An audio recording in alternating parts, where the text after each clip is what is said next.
नमस्कार। आज हम एक ऐसी दिव्य कथा की परतों को खोलेंगे जो धन, अहंकार और असली संतुष्टि के बारे में बहुत कुछ सिखाती है। ये कहानी है धन के देवता कुबेर की, जिन्हें एक ऐसा सबक मिला जो सोने चांदी के किसी भी ढेर से कहीं ज्यादा कीमती था। तो चलिए शुरू करते हैं।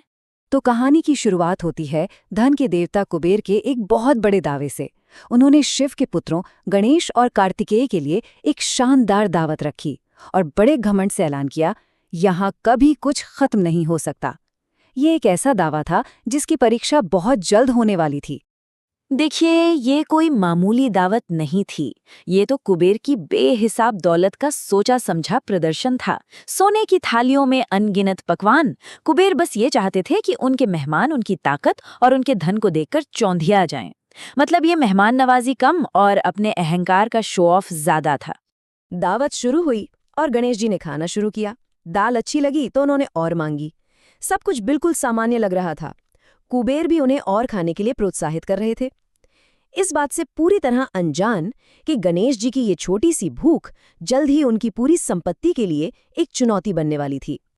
लेकिन बहुत जल्द गणेश जी की भूख साधारण नहीं रही। वो बस बढ़ती ही चली गई। जो एक सामान्य भूख की तरह शुरू हुआ था, वो अब एक ऐसी प्यास में बदल गया जिसे कुछ भी शांत नहीं कर पा रहा था। कुबेर का जो दावा था ना कि उनके पास कभी कुछ खत्म नहीं हो सकता, अब उसकी सबसे बड़ी परीक्षा की घड़ी आ चुकी थी। घबराहट का पहला संकेत तब मिला जब कुबेर के सेवक भागे भागे आए और बोले, महाराज, 3 भंडार गृह खाली हो चुके हैं। जो खजाने कभी ना खत्म होने वाले लगते थे, वो अब तेजी से खत्म हो रहे थे। कुबेर का आत्मविश्वास अब डगमगाने लगा था और हालत बद से बदतर होती गई। जल्दी सिर्फ पका हुआ खाना ही नहीं बल्कि कच्चा अनाज तक खत्म हो गया।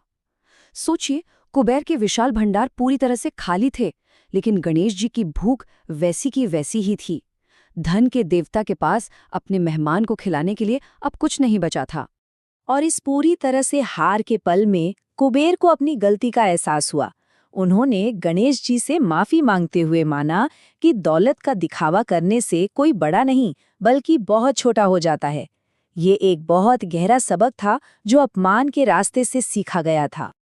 हाँ, कुबेर का अहंकार तो टूट गया, लेकिन गणेश जी का मकसद सिर्फ उन्हें नीचा दिखाना नहीं था। इस पूरे अनुभव के जरिए उन्होंने धन की असली प्रकृति और उसके सही इस्तेमाल के बारे में 3 बहुत गहरे सिद्धांत सिखाए।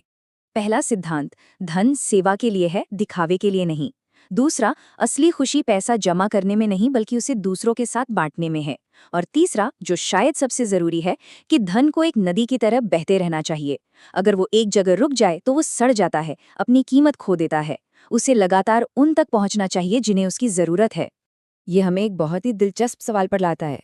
अगर धन के देवता की सारी दौलत भी गणेश जी की भूख शांत नहीं कर सकी, तो फिर क्या कर सकता था?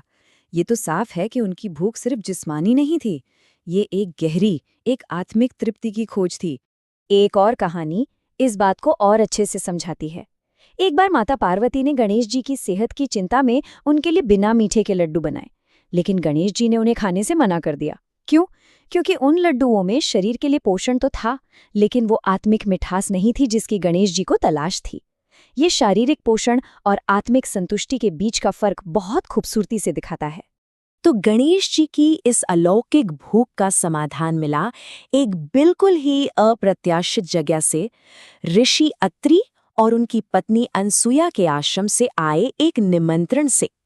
अनसुया अपनी पवित्रता और भक्ति के लिए जानी जाती थीं और ऐसा कहा जाता था कि उनके हाथ से बना भोजन किसी भी भूख को शांत कर सकता था।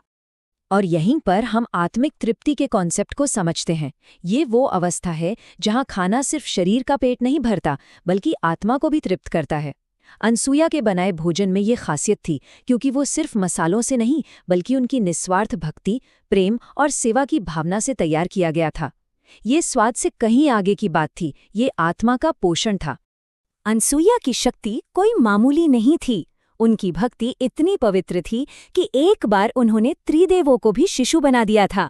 उनकी यही शक्ति उनके हर काम में झलकती थी, खाना बनाने में भी। उनकी अटूट श्रद्धा और पवित्रता ही वो गुप्त सामग्री थी जो उनके भोजन को इतना संतुष्टिदायक बनाती थी।